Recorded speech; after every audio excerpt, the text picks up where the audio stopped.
Good morning. Good morning. December. The eve of the eve. The eve of the eve. Merry Christmas to all of you. And happy holidays. And here we are. 2000. Well, I got to start saying 2020. I keep saying 2020. The year it's all clear. Year it's all clear. 2020 vision. I can see clearly now. Ah, I like it. Well, I should have named it that. 2020. Clearest vision ever. So here we go. So when we think about going into next year, there's so many owners right now that are probably thinking, I can't even breathe. It's so busy in the salon, It's right? busy, yeah. It's crazy, busy, busy, busy. And we hope you're celebrating with your guests and celebrating with each other and your teammates. But we do need to talk about what our plans are for next year. So that's what this is about. And listen to this at your leisure. And then when you have a minute to breathe and start thinking about 2020, crystal clear, take a look at this and use this as your guide, because this is just very easy math and it's easy strategy. And I think you'll enjoy it. We kept it as simple as we could, because when you look at numbers, if you can influence them, you have to be able to respond and react to them quickly. If we had dig down here, dig down here, dig down here, find it here, you would say too hard, not doing it. So we want to keep this as surface as we can so you can own the information. Well, and keep in mind too, that in a service business or service industry, it doesn't matter how good we are any one time. It matters how good or great we can be consistently over time, over the length of the year, over the length of the quarter, over the length of several years, because that's what our guest is really asking for. They're asking for that consistency. An occasional greatness may keep a temporary guest, but occasionally being great won't keep a guest long-term in your chair.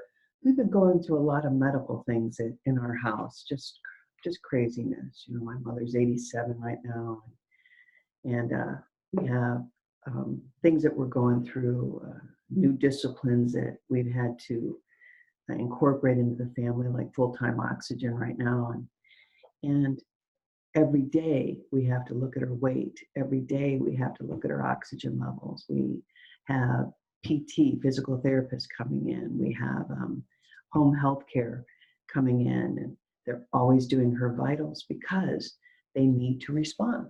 And that's what this is. This is all talking about your business vital signs. And so many times, a nurse doesn't usually take the temperature without saying what it is. They take the vital signs and they say out loud what the blood pressure is, or they look at the oxygen and they give you reports throughout, whether it's physical therapy going up and down the stairs. They're looking at it to monitor.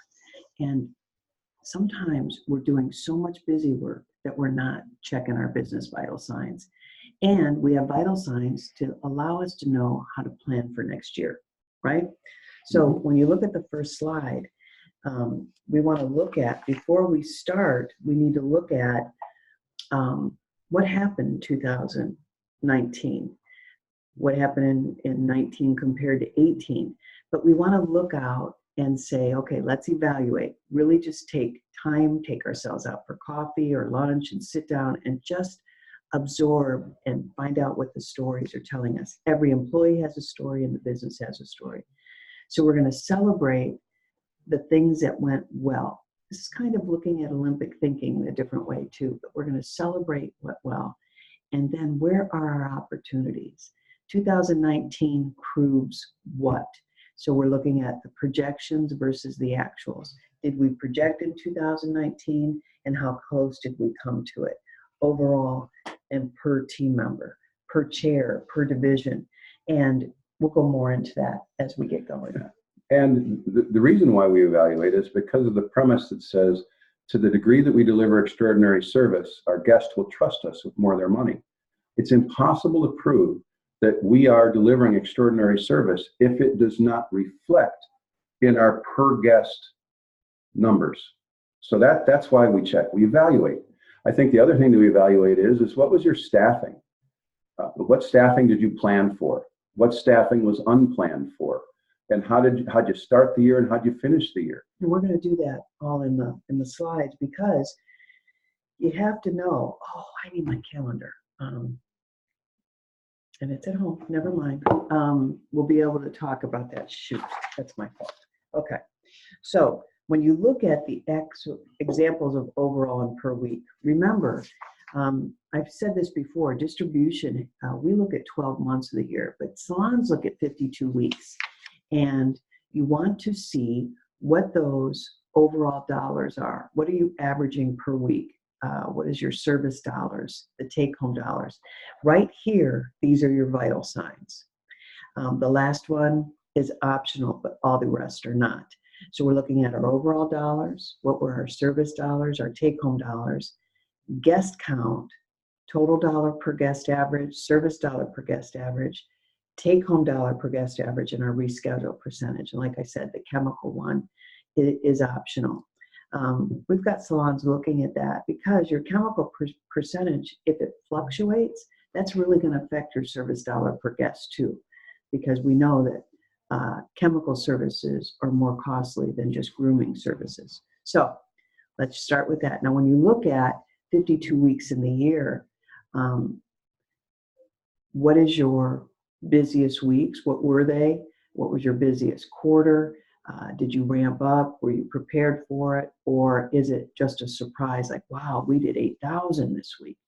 I'm shocked when people are surprised at a record month or a record week or record traffic counts, because with technology today, usually you're seeing all of that in advance, especially if your reschedule percentage is high. So how are we planning for that? And if we know we're coming into a record traffic count, what are we doing with our support staff to support that, right? So we'll talk about that too shortly. Let's look at an example here. This is a salon that projected 980,000. What they actually did, or we're going to say they did, is 265,000. Their services, 965. I'm sorry, 965. When you look at their services, they projected 775. They came in at 800,000. Their take-home dollar, they projected at 205 and did 165. Their guest count at 11,000 projected, 9,500. And then you can see the other averages. Steve, let's use Steve as an example here. What do you see? Well, I see that clearly we were focused on the service, and we came in above our service goal, and we weren't quite as focused on our take-home dollars. We fell significantly short on what we expected for take-home. Our guest count was significantly lower. I mean, we'd have to talk about where do we lose 1,500 guests in the sight of a year. That's 30 a week. Was that an employee that maybe left us, got transferred Did we on have maternity leave? Maternity leaves, exactly. So what are the reasons that guest count came in 1,500 short? Because that's a lot. That's 30 guests a week, like you said. And then you look at that dollar per guest. Did we have a price increase? Did something happen that took that up to 101? That's a huge increase over expected. And I mean, that's a remarkable increase. What that tells me most of the time is that we don't have anybody at entry level in the salon. Well, and everyone might have gone up to promoted up. Exactly. So we're top heavy on our dollar service offering. We don't have the entry level people. And when you look at that reschedule percentage, that makes sense to me too. On that 575 new guests and 400. So our service dollar, we're locking them in when they're there. I mean, that's something to celebrate. But what are the reasons? Why are these numbers the way they are? What I looked at really, which is amazing to me, is when you look at a $40,000 difference in take home, but the dollar per guest is only how many cents difference? $1.25. Right? So when you look at a $1.25 difference in dollar per guest in take home, represented $40,000. That was significant to me looking at that. We are such a business of bottles. Mm-hmm. It's a bottle here, it's a bottle there. It's rarely anything big. I mean, I see it on a larger scale, either with our store presence or with our our consultant presence, but it's really just minuscule, the littlest thing when you take it times the number of guests, times the number of weeks, and it really has an This impact. salon, it could represent $20,000 on the bottom line. Yeah. Right? And so when you look at that, you think $1.25, and I wasn't catching that, or a dollar, whatever, I wasn't catching that ongoing. How did that happen that we lost that ground? Now, at the same time, we're up in our service dollars. See, what happens is the owner a lot of times is looking at It's just bank balance management, checkbook management. exactly right. Did Payroll management. Yeah, did we do 20 grand a week? Did we do 15 grand a week? We do it every week. I don't Okay, care go to what the bed. mix. I don't care what the mix is, as long as that's the number I know we can. And get we by. do that sometimes too, right? You know, Yes. and then because one week turns into the same week over, it's like Groundhog Day. But look at the influence of this. Now, how would we project 2020 in this example? So we're looking at these two numbers and say, okay, how am I going to project this? We're going to talk more about that in a second, but what questions do we have or should we have? That's what I was just talking about. What questions should we have when you think of all of this? We should have a lot of questions, and don't just try to guess here. Go back and get the answers and say, okay, and you could have had, oh, I'm hot. I got to take my thing off. All of a sudden it just ramped up. Okay, Talk about per employee on this. so where we always start, we promised we'd be simple with this presentation this month. And it really is simple. It comes down to overall dollars done and guest traffic. That's where it starts. And My hair's going to be all jacked up now. that's That's all right, good. Okay, so when you look at these numbers, hold on, I took my sweatshirt off. come on. When you look at these numbers, this could have been affected by overall. You could have some people that came right in where they were supposed to, and this could have 2 or 3 employees that made up this difference. Mm-hmm. And then, but you didn't know that, and you didn't catch it soon enough, right? So what questions should we be asking overall and per employee? All right, now, when you go into this, everyone's doing the best they can. How often do we hear that? Well, they're doing the best they can, Steve and Terry. They're doing the best. Mm-hmm. Hope is not a strategy. We're hoping that they're going to get it. We hope they're going to start getting confident with color. We hope they're going to start rescheduling. We hope. No, we've got a plan for it, and we have to have our strategies in place. Now, let's talk about the tools to recreate the events of the year that contributed to positive results and those that are negative. We need to know and ask questions on all these things, all right? So we could have been, our salon of hours of operation could have changed, so that allowed us less opportunity to serve guests, and that may be why we're down 11,000 guests. Our education calendar, maybe we did less education this year and we didn't do enough brand positioning. Staffing changes and schedules. We talked about maternity leave. We talked about people leaving. We talk about people saying, you know, how about the example of the people that earn the right to go up a level, and then they go home and do the math and they come back and say, you know, I want to work 3 days versus 4 now. So our hours, even though we have the same amount of people, we might not have had the same productivity opportunity.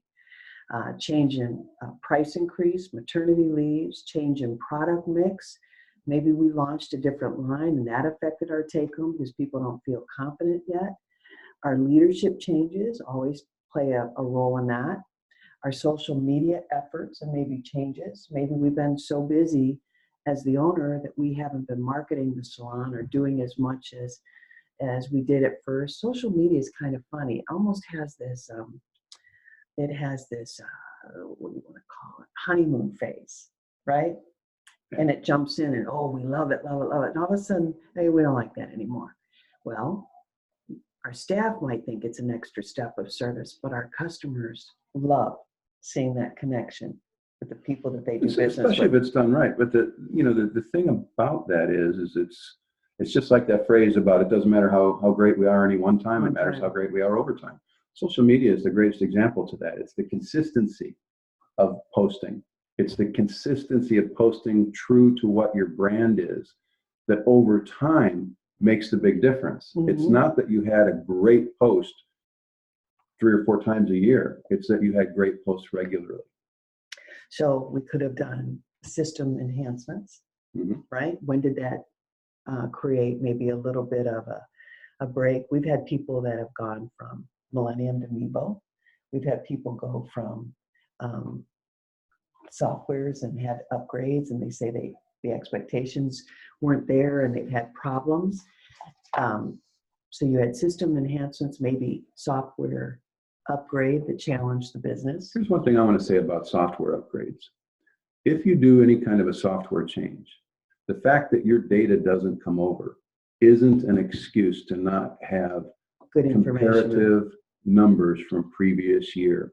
It means that you have to go about getting them in a different way. Exactly. But you can't lose the analysis on your business for a year while you're building up a year's worth of history to then go against. Yes, it's different. That's the other thing. Going from one software to another, some of the places you get numbers or the way it tabulates a number could be different. So you've got to be savvy to that. Otherwise, you're comparing the proverbial apples to oranges. We got to make sure that it's like numbers, like situations. And remember, it always comes back to what we say, these simple metrics that make a difference in the salon business. Guest count, established versus new. What are referrals? What's our percentage of rescheduling a guest, setting up a future reservation? What's our dollar per guest service dollar, take home dollar? Those things aren't going to change. The way that we get them may change from one software to another, but the fact that we need them and that we need to compare to them year over year is really, really important. Well, the other thing is when you look at, we've had salons relocate this year. We've had salons create a second or third location this year. New training programs were put in place. How did that work for you? Did it create better structure, which created better results? Did it create more structure and it surfaced opportunities or problems that you didn't even realize you had? New trainers came into the picture. New trainers have a different, every time there's a new trainer, you're going to have a different result because they train differently. And then longevity. How's the longevity in the mix? Now, let me tell you what I do, and Steve can tell you what he does. I take my calendar, which I still have to use paper. We talked about this, right? You said, I understand now why you have to have paper. What was the analogy? What Because was it the hit me in analogy? a different It was light. really good. Think about that for a second. So I use paper, and I never throw a calendar away, and I never throw my need logs away. I want to be able to get to those and resource them if I have to. But every month when we hire someone, I put it right up in the corner of that calendar. If we launch something new or something happens or anything in this area, I mark it up in the top of my calendar. And then if we hire someone, I do new hires and I put those in. So I can look at and create a story of change. I'll say maternity leave or when even someone announces a pregnancy, I put that all in my calendar because it's going to start to create change here. We've had how many pregnancies of late, even announcements, and we're already preparing in 2020 for those changes. We've got one on maternity leave now. We've got sales consultant that's due in March. We've got Salon Matters that's due, I think, March 2. And so what is that going to do to the mix here? And we've got one on maternity leave now. I might have said that already. Well, how does that change the operations of the business? When we lose someone in Salon Matters, that creates a problem for us. And then what is our backup? What other resources are we going to use? Do we have a +1 situation anymore? All of that affects your strategy. And if you have someone, a hairdresser that's on maternity leave, can those customers be absorbed during that time? What happens if everyone is maxed out? And then What happens if you lose an operations person at the front desk from maternity leave and you want them to come back, but how are you going to support that phone ringing and all the appointments? It changes the complexion of the business. And if we think it doesn't, I mean, we're fooling ourselves. Where are those hours going to come from? Because we're not losing the employee forever, but if we're losing them for 12 weeks or 8 weeks or 6 weeks, that does put pressure on the business. And when people act like they know that there is someone that's going to have a child and they don't talk about it through the whole pregnancy, I don't understand it. Because all of a sudden the baby's due, we go, what are we going to do? Well, it's too late to be able to sometimes ask people for more hours or other changes during that time. So we recreate the events of the year and say, how did we respond to it? And then as we do that, it helps us prepare for the changes we already know are going to take place in the new year. Mm-hmm. Right? Yeah, and knowing, see, it's the difference between what you can prepare for in advance and what you can't. Well, and I can remember when Sarah was announced, and she's our director of purchasing, when Sarah announced she was having triplets, we didn't know if we were going to have Sarah for a month, 6 months. We had no idea. Mm-hmm. I mean, when you have someone with triplets, you could lose them any day to bed rest. And boy, it was tough. And I had to keep saying, and our staff was, what are we going to do? I said, I don't know. Does anyone have experience with triplets? No. Okay, we're going to take one day at a time. But on that one day at a time, we have to know this is how we have to respond should we lose Sarah to bed rest during any of this time. But that's the same thing in business. You know what you know. You might not know the exact date, but you've got conditions in place, right? And so I think we had to say, who's going to do the buying during this time? What are we going to do? I don't remember how we got through it. It's been 5 years, but it was crazy during that time too. What is your plan? So when your team is banking that you know, I mean, they look up, what are we going to do? And sometimes I'll pose it right back to them. What are we going to do? And they look right back at me. I don't know. What are we going to do? And they're hoping you have a plan. It's like, well, how in a football game, what play should we run? And they're all looking at everybody, which one should we run? Everyone has an opinion, but the final call has to be the leadership. What play are we running here? So what is your plan? You have to have a plan to plan. You got to work the plan. You got a plan to create. I mean, this isn't by accident. I know how much time I spend just on creating numbers here. It's hours of making sure it balances, and even then, after I'm done, everyone has an opinion, and then they want me to change things at the end, which is fair.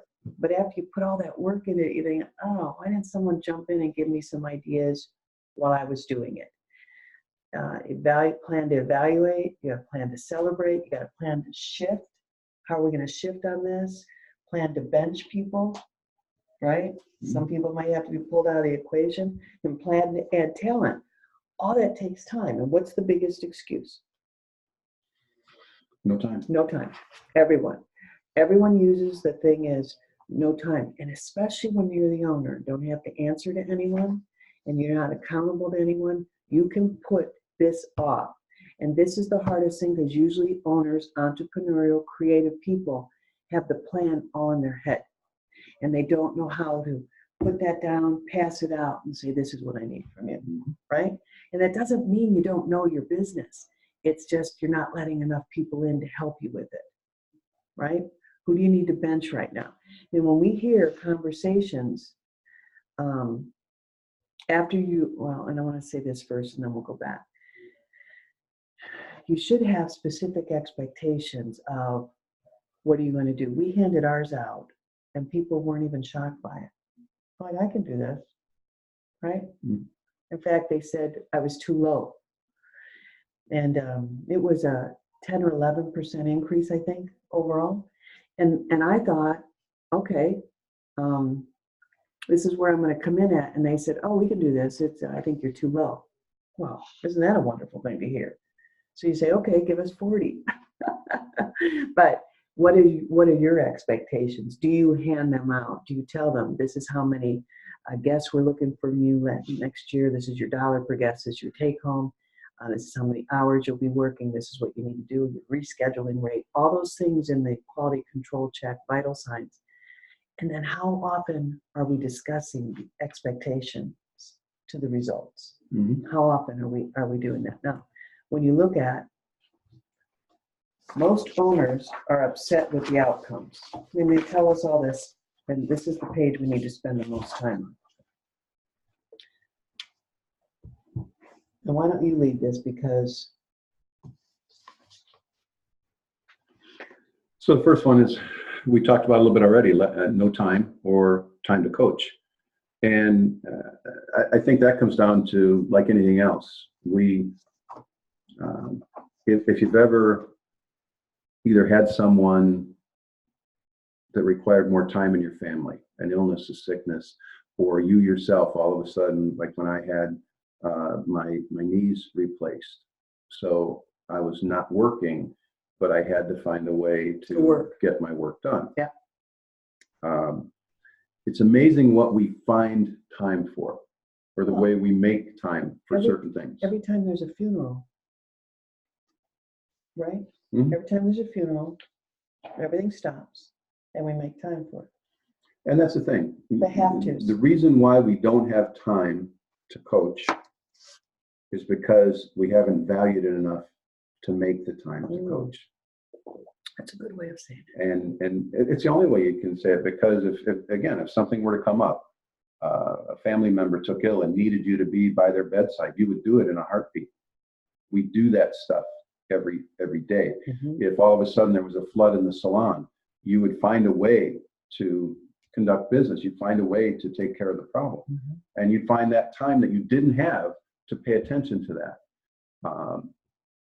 It just is what it is. We have to find a reason to value the things that we most need to do in our business and make sure that that's what we're paying attention to. Because you will have, the thing is, we all have 24 hours in a day. We're not going to make it to where you have 25 or 26 and I have 18 or 19. We all have the same amount of time. It's what we choose to fill that time with that's going to make the difference on our effectiveness. Mm-hmm. So another reason is when I'm guessing when you say fear of departure, it means we're afraid of losing somebody. And there are times where I think that's valid. And there are times where I think it's absolutely not valid. There's times where if you've got a staff member that's creating so much tension in the salon or in the business that it's affecting the guest, and it's affecting your being able to keep others to work for you, that's an issue. That's an issue that really needs to be addressed. And you'll find that once you're on the other side of it, it gets a lot simpler. It really does. You'll see almost an immediate, people that have done it, and when we've done it, we see an immediate kind of exhale in the business that, wow, it's about time you did that, or I can't believe you stayed with that long. Your gut plays a big part in that, and fear plays a big part in that. And remember that fear is an acronym for false evidence appearing real. And sometimes we get sold on that false evidence. Sometimes we think that we can't survive without that person. And the reality of it is that you can with the right kind of planning. The thing that we say to people all the time, when they realize that you're in that situation where someone has to go, it should be on your terms and not theirs. Meaning, they're doing a certain amount of volume. How do we plan to replace that volume? How do we get people ready to step in and replace that volume? And then when I've got people ready to step in and replace that volume, then we allow that person to go to their next employer. Not put up with it, and then they turn in their notice to us, and we're like, dang it. and then we start to scramble. It's much better to be ahead of that change that's needed. Fear of change. We're in the business of change. It's funny that the number of times that a guest leaves one salon and goes to another because they want to change, and then they go to the new salon and they get the same haircut that they got in the previous one. we think we want change, and certainly people are afraid of change. But one thing is constant in business is that it's going to change. We can like the changes that are going on in our industry. We can not like them, but the fact is that those changes are taking place. And how are we going to? We can either react, which is negative, or we can respond, which is positive. How about the example that we heard of late? This girl needs to go, but she's really close to this girl, and I'm afraid to lose this girl because she's really good. Remember we heard that? Wow, what a tangled web that is, right? I think that, I mean, if you can't defend their contribution to your business, then I think the answer is crystal clear 2020, right? And I know that the void, it has to be explained sometimes, or sometimes I had to make that decision. Thank you for your support is all the explanation that is needed. I think that sometimes people think theft or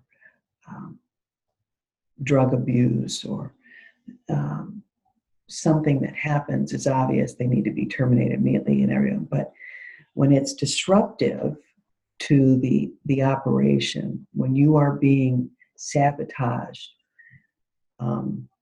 that's a problem, and that's as dangerous and as insulting as theft is. Right? Go ahead, keep going. So the fear of pushback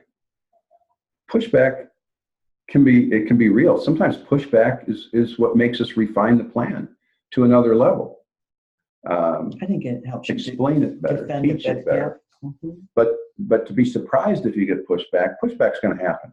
That's human nature. It's part of the resistance to change. But why is it sometimes? I mean, those of you that are owners together, you might be a husband and wife team like us, or two best friends that started a business. You're not always going to agree.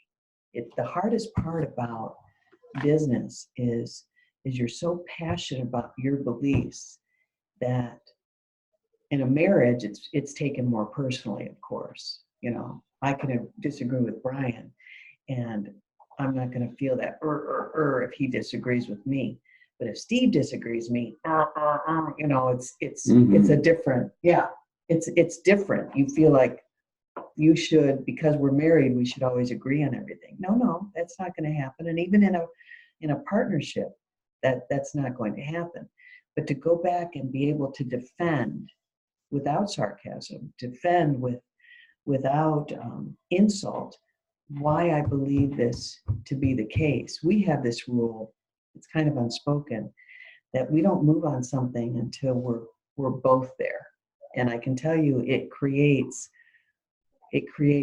problems for us, because let's say I get there first and then I gotta wait for him to agree with me. That's tough. Or vice versa. Right? And that's a tough, especially if it's about an employee. Because, you know, we've always said, thank goodness we're not both upset with an employee the same day, right? Because one can stay there and still say, no, come on, that's not that bad. That's usually you, right? So, lack of time to recruit. Why are you moving on from that? I just thought we should move on. Okay, thanks. See that? Okay. This is something that I see from both sides. I see from counseling with salon owners when we meet with them about their businesses, and I see it from a school owner standpoint. I can tell you that it's still. I wish 11 years into being a school owner, maybe that's a class we need to do. Maybe we need to do a class for how to be effective in recruiting, or how to use the schools, or how to create a relationship with the schools. Because it's not better 11 years later than it was when we started. Well, people don't know how to scout. I mean, I just don't understand. And they come in, usually they call the school when they're in a panic. Or they send things. Like I was in the school Friday in Chicago, and people just send things in the mail and ask us to put it on the bulletin board. And to me, that's the most ridiculous thing. I may as well put it in the grocery store. They got a bulletin board by where they would give out their baskets. It just is, it's silly. Why, if we have a relationship with a salon and we've got a great potential graduate, we're going to put them with the relationship we know, not the carpets on the back Well, wall. they feel safer too. Yeah. They're not going to go in feeling like a stranger. The other thing is the social media effects of creating your personality and have a whole season. Maybe Thursday is all you do is recruit. Your message is to attract talent. Maybe that's your theme every Thursday. And so you create a culture sense and say, we're looking for more people to join our team. How are you going to do that in 2020? And how many people do you need? That last time we had a breakfast meeting, we do it every time, but when we had one, I said, okay, let's prove this point. How many are we looking for right now? How many do you need? We went around the room, and I think we needed 40 hairdressers. I said, okay, all together collectively, 40 hairdressers. And what are you doing about it? And they all kind of had their shoulders down. And then I was in front of the school, a school, and I said, how many of you have signed on? Who's graduating? You know, and they all raise their hand. How many of you have signed on? No. So we have, why aren't you signing on? Fear, okay? And why aren't you, that's me, why aren't you recruiting? Lack of time. So we have fear and lack of time. And these two are not going to come together. There's nothing simple about that. So you have to say, how do we make lack of time not be an excuse? And how do we make their fear and ease that up so they feel more confident in their ability to come in and look around or take a tour or be part of us? How do we put out those golden tickets of invitation, right? But right now, fear and lack of time, there's no way you're going to get anyone in there, right? Well, and I think to some degree, we've got to also take a look at what are some things that have happened over the last 5 years that wouldn't have even been on our radar in our industry, that wouldn't even have really, we wouldn't have thought it was possible for that business to take place. I mean, the success of Dry Bar, as a sake of example, Okay. unbelievable success overall. They just sold their product company,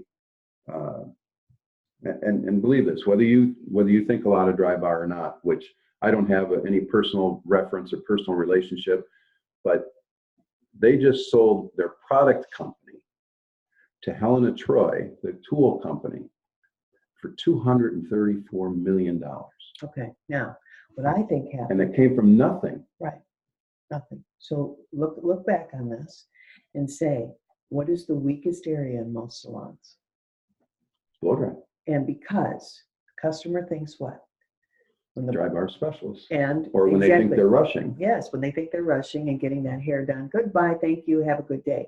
So this company took an area that we as salons started chipping away at its proficiency and chipping away at the specialty and trying to make that a little faster and a little easier, or to cut corners. And as a result, we created another category for somebody else. Yeah. We let room for that to happen. And you know, there have been people that have done terrific with it in response, like 10 Friends has done an amazing job at moving forward their style house, their blow dry bar and style house. There are people that have responded, but the average salon hasn't responded. And here's the reality: you are competing with that new business category for employees, for team members. So you've got that. I saw something, and I haven't had a chance to research it, but this was something that was predicted by John McCormick probably in 1988, one of the first times that I heard him speak. He said, there will come a time where people are going to pay signing bonuses for graduates from beauty school. They should. And guess what? Guess what came across? Last week, I saw something where Sephora is going to be hiring licensed hairdressers, graduates from school, And they're going to be willing to pay $7,500 of their school debt upon hiring. That's a signing bonus. That's a big deal. Yeah. That's a big deal. Especially when someone doesn't have any money. 7,500 sounds like. Oh my God. Yeah. Yeah.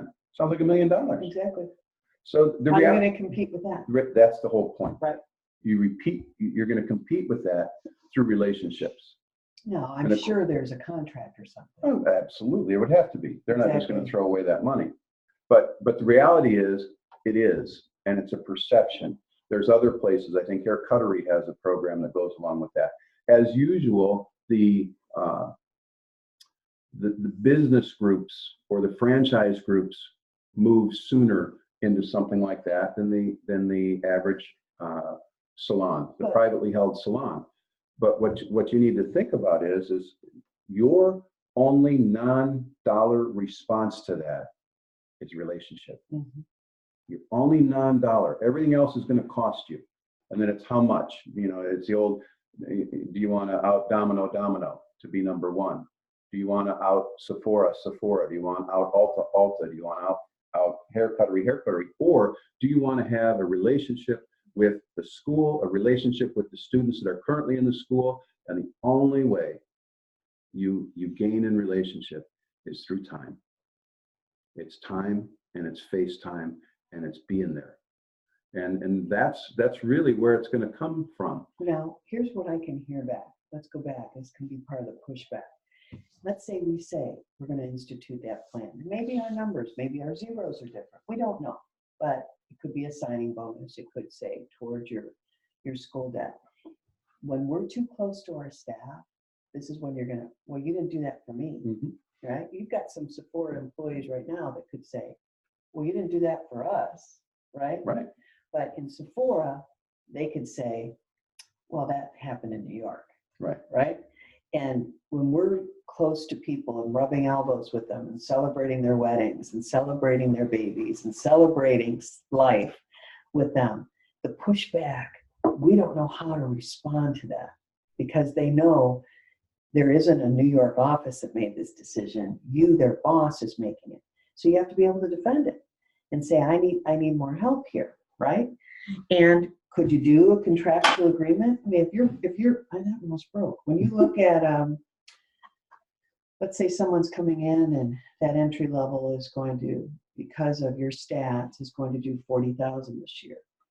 You know, to be able to say, I want to give a percentage towards, you could do it any way you want. You could structure it, but you could do it once they get through the X amount while they're in the training program. Maybe it's $100, maybe it's $50 toward their school loan payment. And then once they're behind the chair, it goes to $100 per month toward their loan payment. And maybe you say, I'm only going to do it for X amount of time. But there is a way to play financially, but what's going to make the difference, because I don't think any of you out there are going to start offering, if the number is 7,500, I don't think you're going to start offering $7,500. A single location salon, that's not the easiest thing to do. But I don't think Sephora is going to create $100,000 hairdresser either. Well, you don't know. I don't know their numbers. I just said that off. I wouldn't think so, but I don't know. The thing that I will say is that I want to say 10, 15 years ago, there were authors by the name of Pine and Gilmore that wrote a book called The Experience Economy. And that took us from then until now. And it's funny because they're from Cleveland. And you know, Terry's from Cleveland. Yes. Right? And so they were the first to really document that whole move toward experience. And now here's another Clevelander, John DeJulius, who I happen to like and agree with a great deal. He's written a book called Moving to the Relationship Economy. Versus the service economy. Versus the experience economy. Exactly. So it's more than experience. It's now relationship with the guest. Well, you know, it's so funny because we had an incident this weekend, and I don't know, just a lot of things have been going crazy for us personally, right?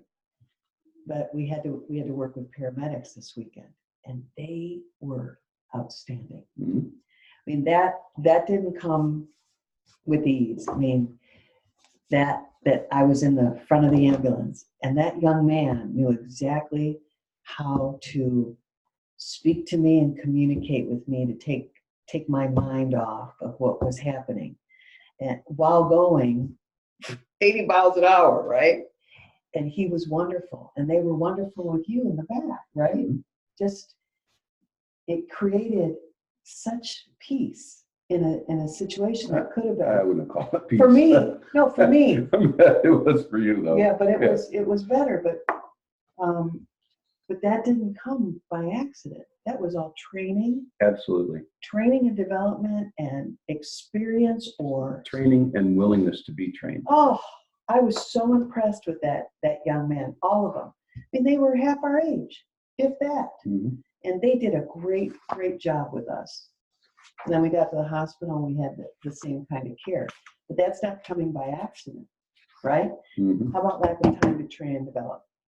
Again, that's just, it's no longer an option. How you do it is going to differ from salon to salon. Where you do it, all of those things are going to change. Now, I'd like to think that as we go further down the road, that PSC can do something to help with that in a very real, tangible way.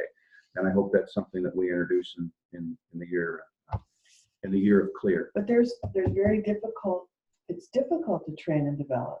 But a business is going on. Well, exactly. I mean, it's not as if we're only open for 3 hours on a Sunday, like football is.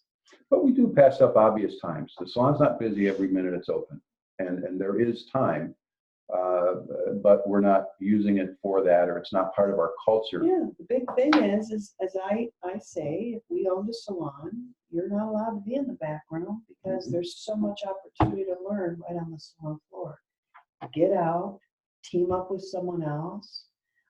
But by plan, not by chance. No, not by chance. That's where the difference is going to come in. But you have to also say, this is why I'm pulling you out here. Brian, can we show this clip and then you can cut it right after they have the conversation in the hallway. Mr. Holland, just the man I was looking for. We're forming a textbook committee for next year's curriculum, and I would like to have your ideas and suggestions. We meet next Tuesday night in the Oh, library. I'm sorry, Mrs. Jacobs. I'm very busy on Tuesday night. You know, for a good 4 or 5 months now, I've been watching you, Mr. Holland. I've never seen a teacher sprint for the parking lot after last period with more speed and enthusiasm than his students. Perhaps you should be our track coach.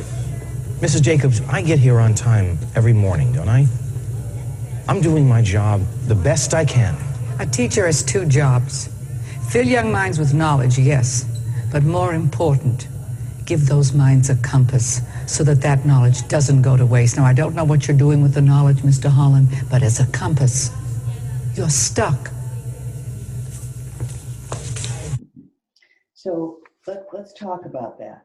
I mean, I think that there's many times that we think, whether we're a legacy employee or sometimes even a leader, I've heard people say, I'm doing the best I can. I get here on time every day. We got employees say that.